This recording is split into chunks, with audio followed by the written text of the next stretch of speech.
crimson sun of Xerion cast long shadows across the trading post as Marcus Chen finished loading supplies onto his transport speeder. At 19, he was among the youngest human traders working the Outer Rim colonies, but his keen eye for rare minerals had already earned him respect among the veteran merchants. The Xerion marketplace buzzed with activity as various alien species conducted their daily commerce, creating a symphony of clicks, chirps, and guttural sounds that had become familiar music to his ears. Marcus wiped sweat from his brow and checked his chronometer. The return journey to the human settlement would take 3 hours through the dense Karathi forests, and he wanted to reach home before the nocturnal predators began their hunt. The forests of Xerion were beautiful but dangerous, filled with creatures that viewed any moving target as potential prey. As he secured the last cargo container, a commotion erupted near the eastern edge of the marketplace. Shouts and screams pierced the air, followed by a sound that made his blood run cold. The distinctive roar of a shadow claw, one of Xerion's most feared predators. These massive feline creatures stood nearly 8 feet tall, with razor-sharp claws that could slice through reinforced steel and fangs capable of crushing bone. Marcus grabbed his plasma rifle and sprinted toward the chaos. Through the panicking crowd, he spotted the source of terror, a massive shadow claw. Its midnight black fur bristling with aggression had cornered someone against a collapsed market stall. The creature's yellow eyes gleamed with predatory hunger as it prepared to strike. The victim was a young Zelani female, her pale blue skin marked with the intricate silver tattoos that indicated noble birth among her people. Her left leg was bent at an unnatural angle, clearly broken, and dark purple blood seeped from a gash across her shoulder. She clutched a ceremonial blade with trembling hands, but in her injured state, she posed no real threat to the massive predator. The marketplace had emptied as vendors and customers fled for safety, leaving the wounded alien girl alone to face certain death. The shadow claw crouched low, its powerful muscles coiling like springs as it prepared to pounce. Time seemed to slow as Marcus realized no one else was coming to help. Without hesitation, Marcus raised his rifle and fired a warning shot into the air. The energy blast crackled overhead, causing the shadow claw to pause and turn its attention toward him. The creature's lips pulled back in a snarl, revealing teeth the size of daggers. For a moment, predator and human locked eyes across the empty marketplace. "Hey, ugly," Marcus shouted, slowly backing away from the injured Zelani girl while keeping his rifle trained on the beast. "Over here! I'm bigger, tastier prey." The shadow claw's tail lashed violently as it considered this new threat. These creatures were intelligent hunters, capable of strategic thinking, and it quickly assessed that the mobile human presented a greater challenge than the wounded alien. With a ear-splitting roar, the predator abandoned its original target and charged directly at Marcus. Marcus fired 3 quick shots, each energy blast striking the creature's thick hide but barely slowing its advance. Shadow claws were notorious for their resilience, and it would take sustained fire to bring one down. As the beast closed the distance between them, Marcus realized his rifle wouldn't be enough. The creature leaped with terrifying grace, its massive form blotting out the red sun as it descended toward him. Marcus dove to the side, feeling the wind from the beast's claws as they missed his head by inches. He rolled behind an overturned cart and quickly checked his rifle's power cell, only 30% charge remaining. The shadow claw landed heavily and immediately spun to face him, its nostrils flaring as it caught his scent. Saliva dripped from its jaws as it stalked around the cart, taking its time now that it had cornered what it perceived as easier prey. Marcus glanced toward the injured Zelani girl, who was trying to drag herself to safety despite her broken leg. He could see the pain etched across her delicate features, and something in her large, violet eyes reminded him of his younger sister back on Earth.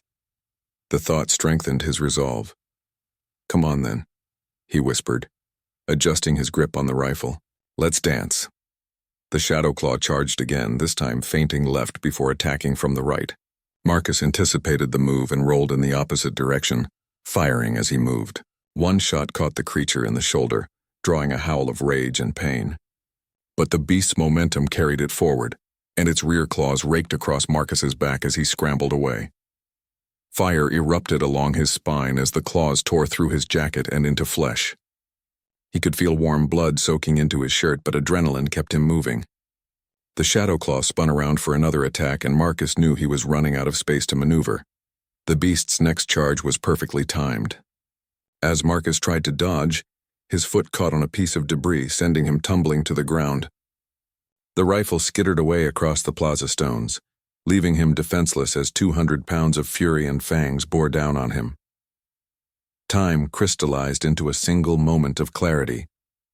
Marcus saw the Shadowclaw's claws extending toward his chest, saw the alien girl watching in horror from her position by the market stall, saw his own reflection in the beast's predatory eyes. In that instant, he understood that he was probably going to die, but at least his sacrifice might give the girl enough time to escape or for help to arrive. The impact drove all the air from his lungs as the Shadowclaw's full weight slammed into his chest. Pain exploded through his body as claws found their mark. But even as darkness began to creep in around the edges of his vision, Marcus managed to wrap his arms around the creature's neck, holding on with desperate strength to prevent it from backing away for a killing blow. The sound of energy weapons discharging filled the air as a squad of Zelani warriors materialized from behind the market stalls. Their coordinated assault struck the Shadowclaw from multiple angles, forcing the beast to release its grip on Marcus and stumble backward. The creature's hide smoked where the energy bolts had found their mark, and its roar of frustration echoed across the empty marketplace. Marcus gasped for air as the crushing weight lifted from his chest. Through blurred vision, he watched the Zelani warriors advance in perfect formation, their weapons trained on the wounded predator. These weren't ordinary traders or civilians. They moved with the precision of elite soldiers, their silver armor gleaming in the red sunlight. The largest of the warriors, standing nearly 7 feet tall with intricate golden markings across his blue skin, stepped forward and spoke in heavily accented standard. "Beast, you face Carathian honor guard now. Retreat or face death." The Shadowclaw, wounded and outgunned, seemed to consider its options. Blood dripped from several wounds across its flank, and its left front paw favored an injury from the earlier plasma strikes. With a final snarl of defiance, the creature turned and bounded away into the forest, disappearing among the twisted trees at the marketplace's edge. Marcus tried to sit up but immediately regretted the movement as pain shot through his torso. He looked down to see his shirt torn to ribbons, dark red blood seeping through the fabric. The Shadowclaw's claws had left 4 parallel gashes across his chest, each about 6 inches long and deep enough to require medical attention. The tall warrior approached him cautiously, his weapon lowered but ready. "Human," he said in his rumbling voice, "you are injured. Allow us to provide aid." "The girl," Marcus managed to croak, pointing toward the injured Zelani female. "Help her first. Her leg is broken." The warrior's violet eyes widened slightly at this response. He barked orders in his native language, and 2 of his soldiers immediately moved to assist the wounded female. Only then did he kneel beside Marcus, examining his injuries with surprisingly gentle hands. "I am Commander Thane of the Carathian Honor Guard," the warrior said, as he began cleaning Marcus's wounds with supplies from a medical kit. "The female you protected is Lyra, daughter of our Chieftain. We have been searching for her since her transport crashed in the forest 3 days ago." Marcus winced as antiseptic stung his wounds. "Is she going to be okay?" "Thanks to your intervention, yes. Our medics are skilled in treating such injuries." Thane paused in his work, studying Marcus's face intently. "You risked your life for someone you had never met. This is not behavior we typically observe from other species." "She needed help," Marcus replied simply. "Anyone would have done the same thing." Thane's expression suggested he disagreed with that assessment, but he continued treating the wounds in silence. The antiseptic foam sealed the gashes and began promoting cellular regeneration, a technology far more advanced than anything in the human colonies. Across the plaza, Marcus could see the other warriors carefully loading the chieftain's daughter onto an anti-gravity stretcher. Even injured and unconscious, she carried herself with the grace that marked her noble breeding. Her silver hair, now matted with purple blood, caught the light like spun moonbeams. "Why were you alone in the marketplace?" Thane asked as he applied biobandages to Marcus's chest. "Most humans travel in groups when visiting Zelani territories." "I'm a trader," Marcus explained. "Been working these routes for about a year now. Usually it's pretty safe during daylight hours." He gestured toward his transport speeder. "Just picking up supplies for the human settlement." Thane nodded thoughtfully. "You show remarkable courage for one so young. How many seasons have you lived?" 19 standard years, Marcus replied, trying not to wince as Thane checked the wounds on his back where the creature's rear claws had raked him. "Barely past adolescence by any species standards, Yet you faced a shadow claw armed with only a small plasma rifle. Thane shook his head in apparent disbelief. Your parents must be proud to have raised such a warrior. Marcus was quiet for a moment, remembering his family back on Earth. My parents died in a transport accident when I was 16. Been on my own since then. Thane's hands stilled in their work. You're alone, no clan? No family bonds? I have a younger sister back on Earth, but she's in a care facility. I'm working to earn enough credits to bring her out here. Maybe set up a proper homestead on one of the colony worlds. Marcus managed a weak smile. Medical bills from the accident wiped out everything my parents had saved. The commander finished bandaging Marcus's wounds and sat back on his heels. There was something different in his expression now. A weighing look that suggested Marcus had said something significant. You work to care for family, even though they are far away and cannot help you in return, Thane observed. This speaks well of your character, young trader. One of the other warriors approached and spoke rapidly in the Zilani language. Thane listened intently, then nodded and replied in the same tongue. When the exchange was finished, he turned back to Marcus. My men report that Princess Lyra is stable, but will require several days of healing before she can travel safely. Her leg was badly broken and she has lost much blood. Thane's expression grew serious. The chieftain must be informed of what has transpired here. He will want to know that a human youth risked his life to save his daughter. Marcus tried to stand, swaying slightly as dizziness washed over him. I should get going. Long trip back to the settlement, and these forests aren't safe after dark. Thane caught his arm, steadying him. You will not travel today, human. Your injuries require rest, and the blood loss has weakened you more than you realize. You will come with us to our camp where our healers can properly tend your wounds. That's not necessary, Marcus protested. I've got medical supplies in my speeder and... It was not a request. Thane interrupted firmly. You saved the life of our chieftain's daughter. By the laws of our people, you are now under our protection until your debt of honor has been properly acknowledged. His expression softened slightly. Besides, traveling alone in your condition would be foolish. The scent of blood will attract every predator in the forest. Marcus realized he had little choice in the matter. The combination of blood loss and adrenaline crash was beginning to take its toll, and the thought of a 3-hour journey through predator-infested forests was admittedly daunting in his current state. All right, he conceded, but I need to send a message to my settlement, let them know I'm delayed. Thane nodded approvingly. Of course, we are not kidnappers, merely grateful for your service. He gestured toward the anti-gravity transport that held the unconscious princess. Your speeder will be secured and brought with us. When you are healed, you will be free to return to your people with our gratitude and respect. As the Zilani warriors prepared to depart, Marcus took one last look at the marketplace where the attack had occurred. Vendors were beginning to emerge from their hiding places, chattering excitedly about the drama that had unfolded. Some pointed at him with expressions of amazement, clearly impressed that such a young human had stood against a shadow claw. Little did Marcus know that this single act of courage would set in motion events that would change not only his life, but the relationship between humanity and the Zilani people forever. The Zilani camp materialized from the forest like something out of an ancient legend. Bioluminescent vines had been cultivated to form living walls that glowed with soft blue light, while crystalline structures grew from the ground itself, their faceted surfaces refracting the red sunlight into prismatic rainbows. Marcus had heard stories of Zilani bioarchitecture, but seeing it firsthand left him speechless. Commander Thane helped him down from the transport, steady hands ensuring he didn't stumble as his legs adjusted to solid ground. The journey had taken only an hour, but Marcus felt every minute of it in his aching ribs and throbbing wounds. The advanced medical treatment had sealed the worst of his injuries, but his body still protested every movement. Impressive, is it not? Thane observed, noting Marcus's wide-eyed expression. Our people learned long ago to work with nature rather than against it. These structures will dissolve harmlessly back into the soil when we no longer need them. Zilani warriors moved through the camp with purposeful efficiency, their silver armor gleaming as they attended to various duties. Marcus noticed that many stopped their tasks to stare at him, their violet eyes reflecting curiosity and something that might have been respect. Word of his actions at the marketplace had clearly spread throughout the camp. At the center of the encampment stood the largest biostructure, its crystalline walls rising nearly 20 feet into the air. Intricate patterns of light pulsed through its translucent surface, creating an effect that was both beautiful and slightly hypnotic. Thane gestured toward this building with obvious reverence.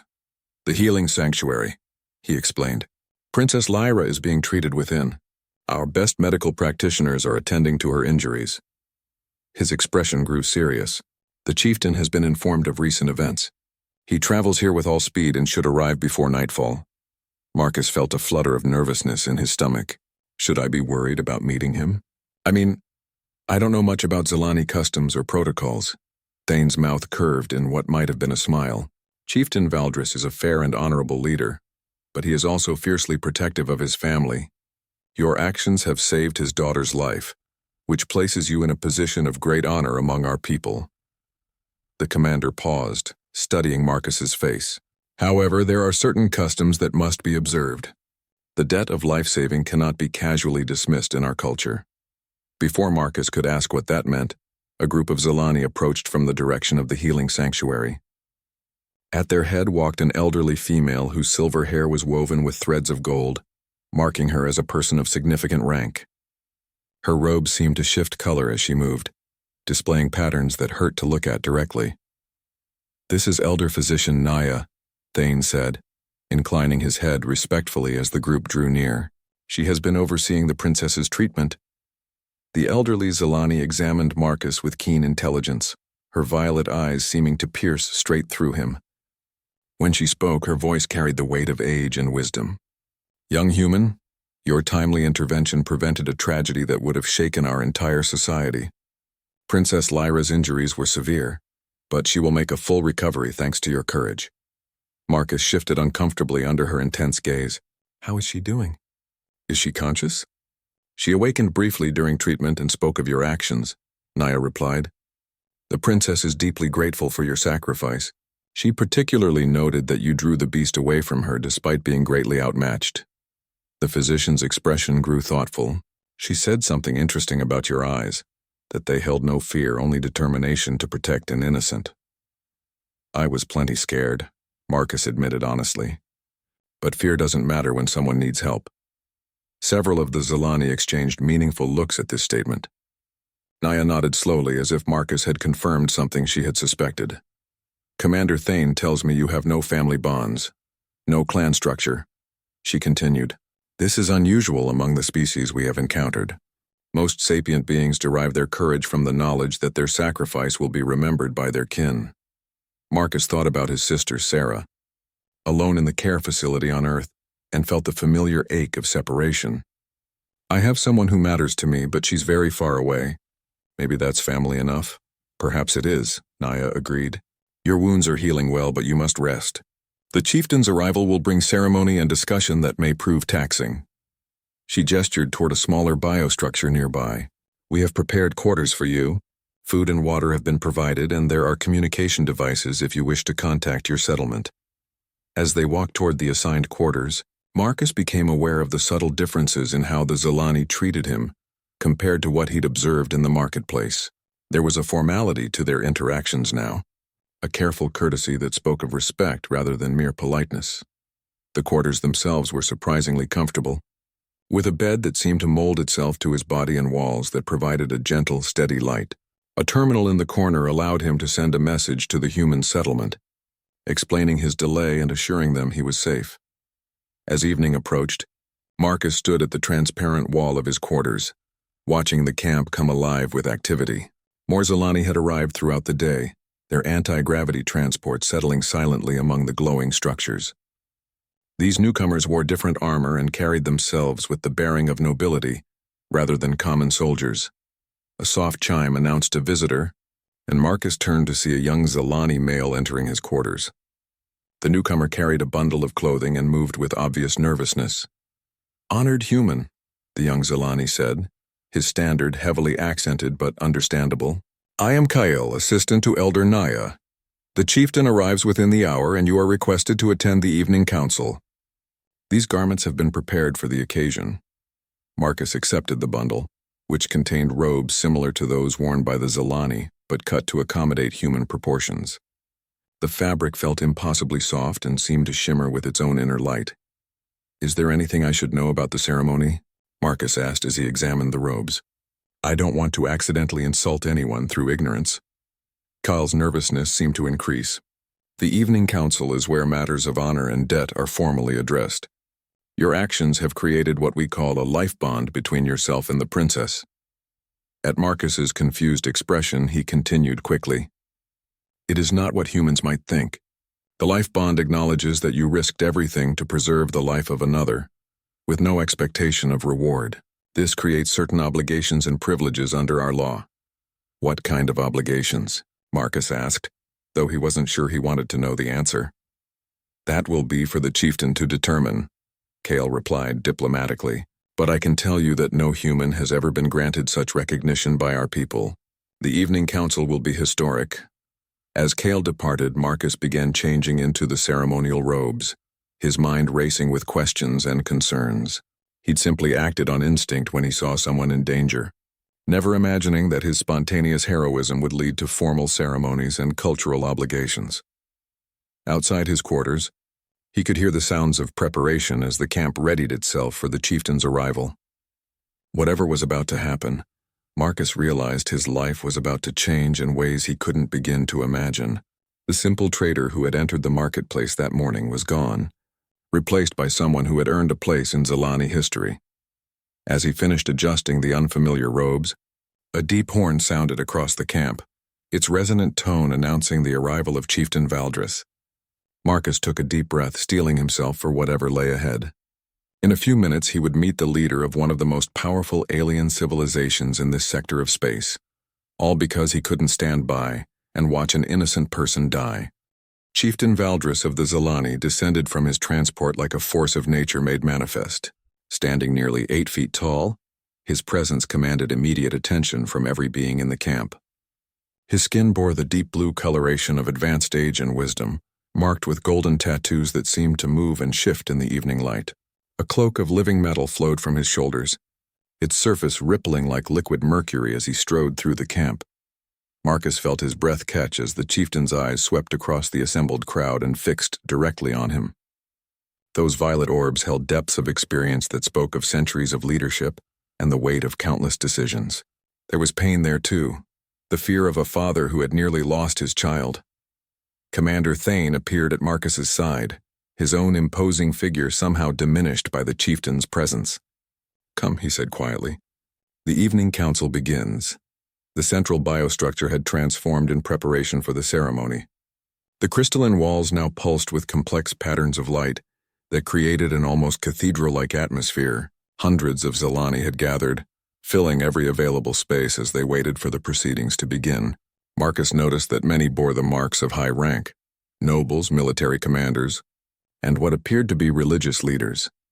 At the center of the structure stood a raised platform where Chieftain Valdris took his position.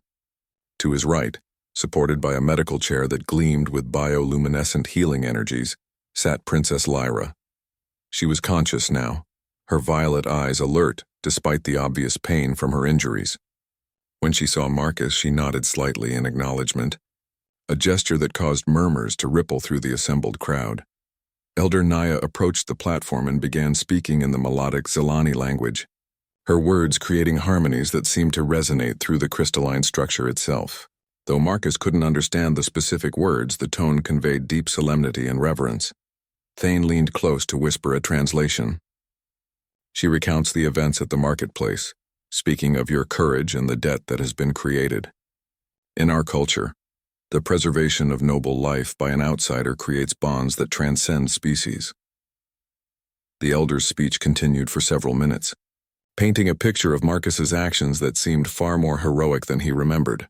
The crowd's reaction grew more pronounced as details were shared, gasps when the Shadow Claw's attack was described, murmurs of approval when his decision to intervene was explained. When Naya finished speaking, Chieftain Valdris rose to his feet. The entire assembly fell silent, hundreds of beings hanging on his every word. When he spoke, his voice carried the power of absolute authority, tempered by genuine emotion. "Bring forward the human who saved my daughter's life," he commanded in accented but clear, standard. Marcus felt his legs tremble as he walked toward the platform, acutely aware of hundreds of alien eyes tracking his movement. The chieftain studied him intently as he approached, taking in every detail of his appearance and bearing.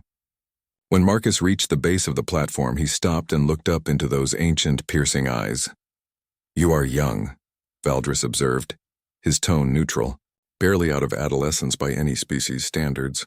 "Yet you chose to face a Shadowclaw armed with inadequate weapons and no backup." The chieftain paused, letting this sink in. "Why?" Marcus searched for the right words, knowing that his answer would be crucial. "Your daughter needed help, Chieftain. I couldn't just walk away and let her die." "Many would have," Valdris replied bluntly. "Self-preservation is the strongest instinct among all sentient beings. To override that instinct requires either foolishness or extraordinary character." His gaze intensified. "Which are you, young human?" The question hung in the air like a challenge.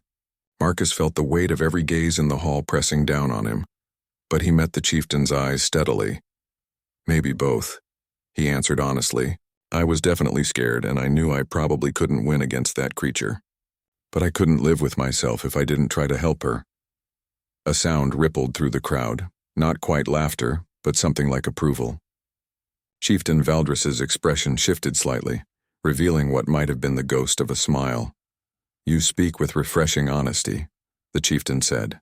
"Most who stand before me seek to impress with grand words and false bravado. You acknowledge fear while explaining why you acted despite it." He turned slightly toward his daughter. "Lyra, tell the assembly what you observed." Princess Lyra struggled to sit more upright in her medical chair, wincing at the movement. When she spoke, her voice was clear despite her obvious pain. "The human drew the Shadowclaw away from me, knowing he would face it alone. He could have fled. There was time and opportunity. Instead, he chose to place himself between a deadly predator and someone he had never met." Her violet eyes found Marcus in the crowd.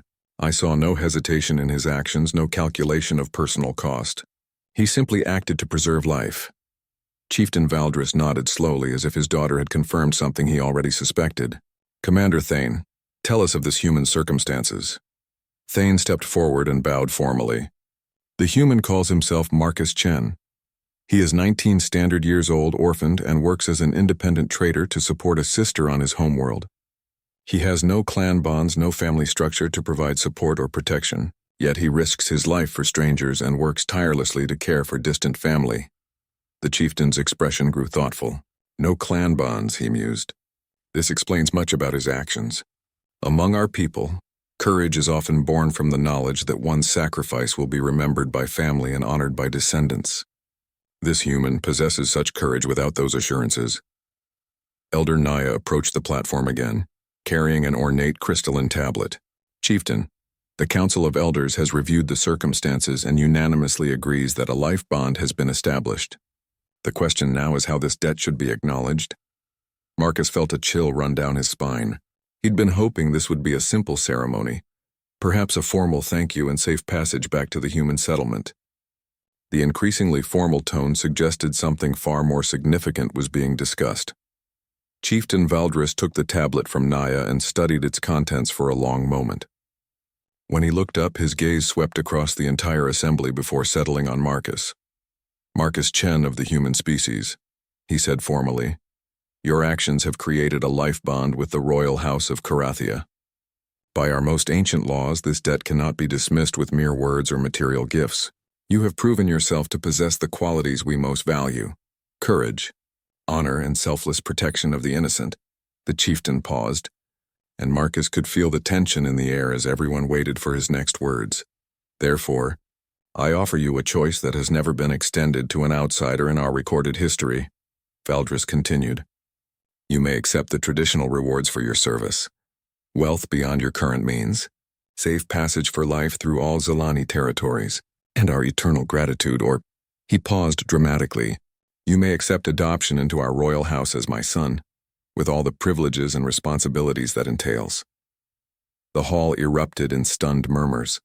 Marcus felt his knees go weak as the magnitude of what was being offered hit him. Adoption into an alien royal family was beyond anything he could have imagined, but the implications were staggering. "I don't understand," Marcus managed to say. "What would that mean exactly?" Chieftain Valdris's expression softened slightly. "It would mean becoming part of our family, learning our ways, sharing in our responsibilities to our people.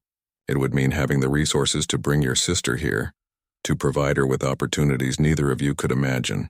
But it would also mean leaving your old life behind and accepting obligations to a species and culture very different from your own. Marcus's mind raced as he tried to process this incredible offer. Everything he'd worked for, everything he'd dreamed of for his sister's future was being handed to him. But at what cost? "May I have time to consider this?" he asked. "Of course," Valdris replied. "Such a decision should not be made hastily. You have until tomorrow's dawn to choose. But know this, young Marcus Chen. Regardless of your decision, you will always have the respect and gratitude of the Zilani people." Marcus stood alone on the observation deck of his quarters, staring out at the alien forest as twin moons cast silver light through the crystalline leaves. The camp had settled into quiet activity around him, but his mind churned with the weight of the impossible decision he faced. In less than 6 hours, he would need to choose between two completely different futures. The sound of approaching footsteps drew his attention, and he turned to see Princess Lyra making her way slowly toward him. She still moved carefully due to her injuries, but her determination was evident in every step. A medical support device glided silently beside her, ready to assist if needed. "Princess," Marcus said, moving to help her to a nearby chair. "You shouldn't be walking around so soon after your injuries." "Please call me Lyra," she replied with a slight smile. "After what you did for me, formal titles seem unnecessary." She settled into the chair with obvious relief. "Besides, I needed to speak with you before you make your decision tomorrow." Marcus took a seat across from her, noting how the moonlight played across her silver hair and the intricate tattoos that marked her royal heritage. Despite her injuries, she possessed an elegant beauty that seemed almost ethereal. "I wanted to thank you properly," Lyra continued. "What you did at the marketplace, most beings would have fled or hidden until the danger passed. You didn't even know who I was, yet you risked everything to save me." "Anyone would have done the same thing," Marcus replied, though he knew that wasn't really true. Lyra shook her head. "No, they would not. I have studied many species during my education, and such selfless behavior is remarkably rare. Even among my own people, few would face a shadow claw to protect a stranger." Her violet eyes met his directly. "You possess something special, Marcus Chen. My father recognizes it, which is why he made his unprecedented offer." Marcus leaned back in his chair, feeling the weight of uncertainty. "I don't know if I'm the right person for something like this. I'm just a trader from a frontier colony. I don't know anything about royal protocols or alien politics. Those things can be learned," Lyra said gently. "What cannot be taught is the courage you showed and the character that drove you to act. Those qualities are what my father values most." She paused, studying his expression. "But you have concerns about accepting his offer." "I have a sister back on Earth," Marcus explained. "She's only 14 and has been in a care facility since our parents died. Everything I do is focused on earning enough to bring her here and give her a better life." He looked out at the forest again. "Your father's offer would solve all those problems instantly, but you wonder what it would cost you," Lyra finished. "You fear losing your identity, your humanity," Marcus nodded. "Something like that. And I worry about what obligations I'd be taking on. What if I'm not capable of fulfilling them? What if I disappoint your people?" Lyra was quiet for a moment, seeming to consider her words carefully. "May I tell you about my brother?" she asked finally. Marcus looked at her in surprise. "I didn't know you had a brother." "Caney was my father's eldest son and heir to the chieftainship," Lyra explained, her voice growing soft with memory. "He was everything a Zilani leader should be. Strong, intelligent, charismatic. Our people adored him." Her expression grew sad. "He died 5 years ago fighting raiders who were attacking civilian transports. He could have waited for reinforcements, but innocent lives were at stake." "I'm sorry for your loss," Marcus said quietly. "Thank you. The point I'm making is that Caney possessed the same quality you showed today, the willingness to sacrifice personal safety for the protection of others. My father has been searching for someone to fill the void Caney's death left in our family and our people." Lyra met his eyes again. "I believe he sees something of my brother in you." Marcus felt a chill at the implications. "You're saying he wants me to replace his son?" "Not replace," Lyra corrected. "Nothing could replace Caney, but perhaps to carry forward the ideals he represented. My father is getting older, and our people need leaders who understand that true strength comes from protecting those who cannot protect themselves. A new voice interrupted their conversation. The princess speaks wisdom, though she oversimplifies the situation. They turned to see Elder Naya approaching, her robes rustling softly in the night breeze. The elderly Zilani moved with surprising grace despite her age, and her eyes held the sharp intelligence Marcus had noticed during their first meeting. "Elder Naya," Lyra said respectfully. "I hope I wasn't speaking out of turn." "Not at all, child.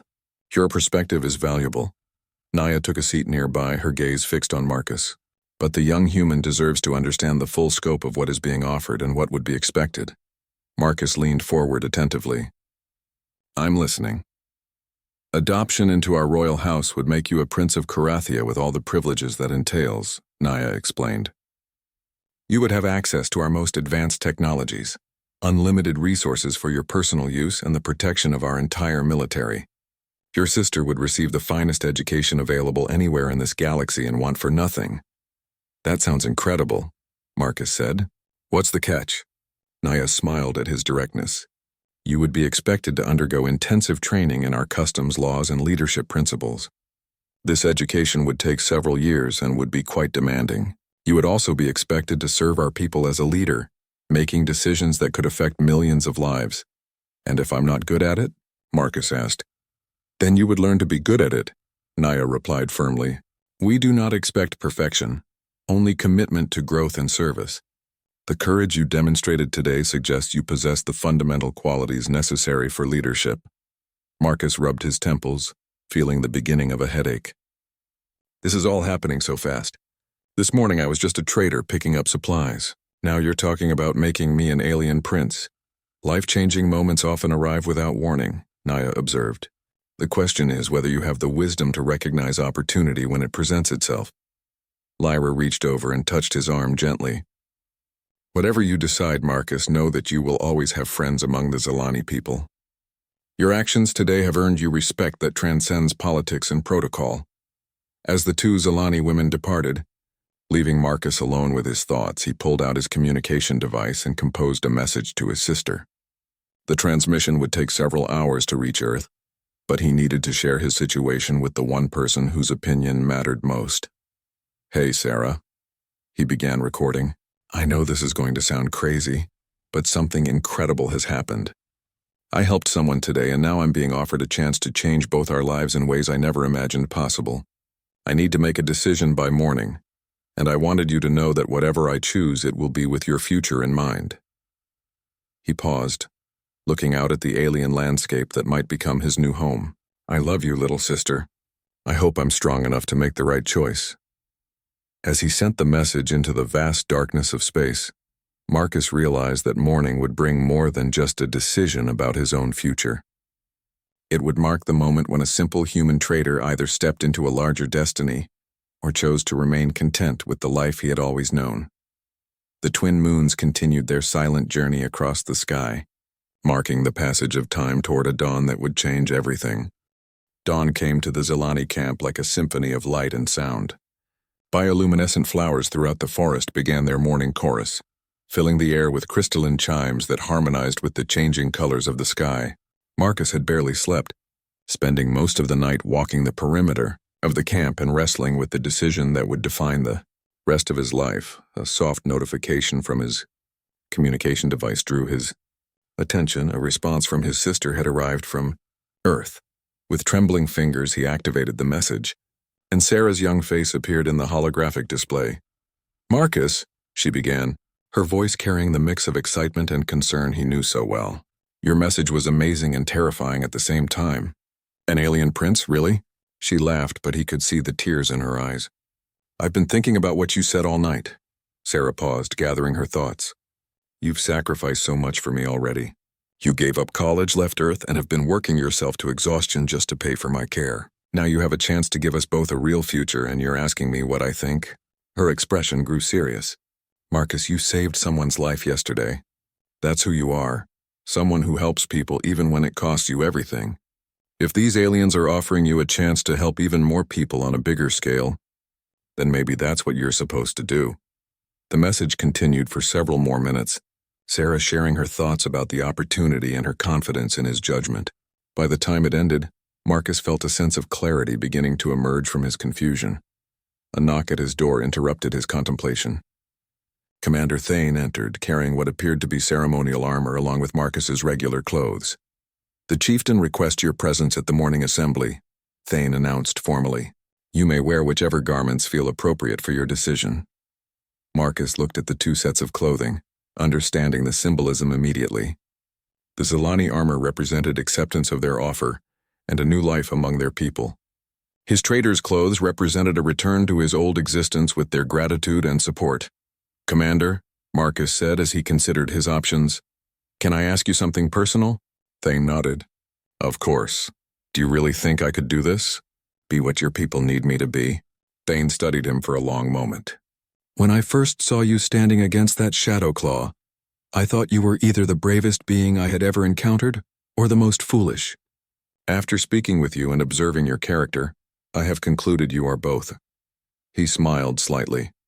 "Those are exactly the qualities our people need in a leader." 30 minutes later, Marcus stood before the assembled Zilani wearing the ceremonial armor they had provided. The biometal felt surprisingly comfortable against his skin, adjusting itself automatically to his movements and vital signs. The weight of it seemed to ground him, making his decision feel more real and permanent. The morning assembly was even larger than the previous evening's gathering. Word of the historic offer had spread throughout the Zilani territories, and representatives from dozens of clans had arrived to witness the humans' decision. The crystalline hall pulsed with energy, creating an atmosphere of anticipation that was almost tangible. Chieftain Valdris stood at the center of the platform, his imposing presence commanding immediate attention from the massive crowd. Princess Lyra sat nearby, now looking much improved after a night of advanced medical treatment. When she saw Marcus enter wearing the ceremonial armor, she smiled with obvious approval. "Marcus Chen of the human species," Valdris called out as Marcus approached the platform. "Have you reached a decision regarding our offer?" Marcus felt the weight of hundreds of alien gazes upon him as he stepped forward. His heart pounded in his chest, but his voice was steady when he spoke. "Chieftain Valdris honored members of the Zilani people," he began formally. "Yesterday I was simply a trader trying to make an honest living. I had no thought of grand destinies or royal positions. I saw someone in danger and acted according to my conscience." He paused, looking around at the assembled crowd. "You offer me something beyond my wildest dreams, the chance to be part of your family and to serve your people. But more than that, you offer me the resources to give my sister a future I could never provide on my own." Marcus turned his attention directly to the chieftain. "I accept your offer, Chieftain Valdris. I accept adoption into your house and the responsibilities that come with it. I only ask that you be patient with me as I learn your ways and hopefully grow into someone worthy of the trust you're placing in me." The hall erupted in a sound, unlike anything Marcus had ever heard. Hundreds of Zilani voices raised in what he would later learn was their traditional acceptance chant. The crystalline walls amplified and harmonized the sound, creating a musical celebration that seemed to shake the very air around them. Chieftain Valdris raised his hand for silence, and the crowd immediately quieted. "Marcus Chen, by accepting our offer, you cease to be merely human. You become Zilani in law and custom, while retaining the unique perspective of your birth species." The chieftain's voice carried the weight of ancient ritual. "Do you swear to protect the innocent, serve your people with honor, and place the welfare of others above your own?" "I swear it," Marcus replied without hesitation. "Do you swear to learn our ways with an open mind, respect our customs, and contribute your own wisdom to our continued growth as a people?" "I swear it," Valdris nodded solemnly. "Then by the power vested in me as chieftain of Carithia, I name you Marcus Valdris Chen, Prince of the Zilani, son of my house, and brother to all who serve in the cause of justice." Elder Naya stepped forward carrying an ornate circlet made of the same biometal as Marcus's armor.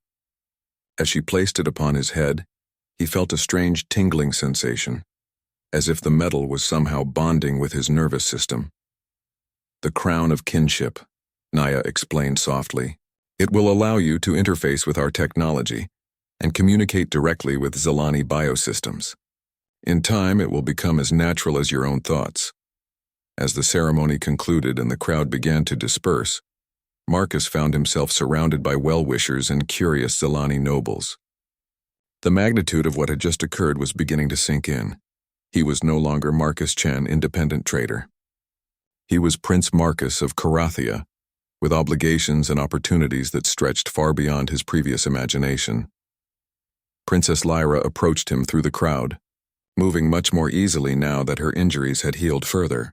"Welcome to the family, brother," she said with a genuine smile. "I think you're going to fit in better than you realize." "I hope so," Marcus replied, still feeling overwhelmed by the rapid changes in his life. "I have so much to learn." "We all do," Lyra assured him. "But the most important lessons, courage, compassion, and the willingness to sacrifice for others, those you already know better than most." As the sun climbed higher in the alien sky, Marcus realized that his old life was truly over. The frightened young trader who had faced a shadow claw to save a stranger was gone, replaced by someone with the power and responsibility to make a real difference in the galaxy. The future stretched ahead of him, filled with challenges and opportunities he could barely imagine. But for the first time since his parents' death, Marcus felt like he was exactly where he was supposed to be. 6 months had passed since Marcus's adoption into the Zalani royal house, and the transformation in his life had been nothing short of miraculous. The former trader now stood in the command center of the Carathian flagship Starweaver, studying holographic displays that showed real-time intelligence from across 3 star systems. His education in Zalani politics, technology, and military strategy had been intensive, but his natural intelligence and determination had allowed him to absorb knowledge at a remarkable pace. Prince Marcus, called Commander Thane, who now served as his personal military advisor. Long-range sensors have detected distress signals from the Epsilon Cygni system. A civilian convoy is under attack by Razak pirates. Marcus turned from the strategic display, his expression immediately shifting to one of focused concern. The crown of kinship had indeed become second nature to him, allowing him to process multiple data streams simultaneously while maintaining awareness of his surroundings. "How many ships in the convoy?" he asked, already moving toward the command chair that had been specially modified for his human physiology. 12 civilian transports carrying refugees from the mining colonies, Thane reported. Intelligence suggests at least 6 Razak raiders, possibly more. The convoy's escort consists of only 2 light frigates. Marcus felt the familiar surge of determination that had driven him to face the Shadowclaw months ago. Some things never changed. When innocent people were in danger, he couldn't stand by and do nothing. "Set course for Epsilon Cygni, maximum velocity," he ordered. "Signal the battle group to follow our lead, and get me a direct communication link with the convoy commander." The massive Zalani warship came alive with purposeful activity as his orders were relayed throughout the fleet. Marcus had learned that effective leadership among the Zalani required not just tactical knowledge, but an understanding of the cultural values that motivated their warriors. Honor, protection of the innocent, and personal courage were concepts that resonated deeply with these proud people. "Communication established," Prince reported the sensor officer. The main display flickered to life, showing the desperate face of a human freighter captain. Behind him, Marcus could see crew members working frantically at damaged control panels while the sound of weapons fire echoed in the background. "This is Captain Rodriguez of the Safe Harbor," the man said breathlessly. "We're taking heavy fire from Razak raiders. Our escort is doing their best, but we're outnumbered 3 to 1. We have over 2,000 refugees aboard these ships, including women and children." "Captain Rodriguez?" "This is Prince Marcus of the Zalani Royal Navy," Marcus replied, his voice carrying the calm authority he'd developed over months of training. "Relief is en route. Maintain defensive formations and protect the civilian transports. We'll be in weapons range in 12 minutes. The captain's eyes widened in surprise. "Prince Marcus? The human who saved Princess Lyra? Sir, we heard about what you did, but—" "Just hold on, Captain," Marcus interrupted gently. "No one is going to die today if I can help it." As the connection ended, Marcus found himself thinking about how much his perspective had changed. 6 months ago, he would have been just another refugee fleeing from pirates. Now he commanded one of the most powerful military forces in this sector of space, with the resources to actually make a difference. "Approaching weapons range," announced the tactical officer. "Razak raiders are maintaining attack formation around the convoy. They appear to be focused on disabling the ships rather than destroying them, probably planning to take slaves. Marcus studied the tactical display, his enhanced mental processing allowing him to analyze the situation with startling clarity. The crown of kinship had gradually integrated with his nervous system, giving him access to Zilani battle computers and strategic databases. But more importantly, it had connected him to the collective experience of Zilani military commanders stretching back centuries. "They're using a standard pirate pack formation," he observed. "Thane, deploy the fleet in Configuration 7. We'll punch through their center while the destroyers flank from both sides." "Understood, Prince. Configuration 7 it is." The battle that followed was swift and decisive. Zilani military technology was centuries ahead of anything the pirates possessed, and Marcus's tactical coordination ensured that the raiders were overwhelmed before they could respond effectively. Within minutes, 4 Razak ships had been disabled and 2 others were fleeing into hyperspace. But what impressed the crew most was Marcus's insistence on offering medical aid to the captured pirates and ensuring the refugees received immediate assistance. This compassionate approach to warfare had become his signature in the months since joining the royal house. "Sir," called the communications officer, "we're receiving a priority transmission from Carathia Prime. Princess Lyra wishes to speak with you." Marcus smiled as his sister's image appeared on the private communication screen. Lyra had become not just family but one of his closest advisors, helping him navigate the complexities of Zilani politics and culture. "Brother," she said warmly, "I see you've been making headlines again. The refugee rescue operation is already being broadcast across the sector." "Just doing what needed to be done," Marcus replied. "How are things at home?" "Busy as always.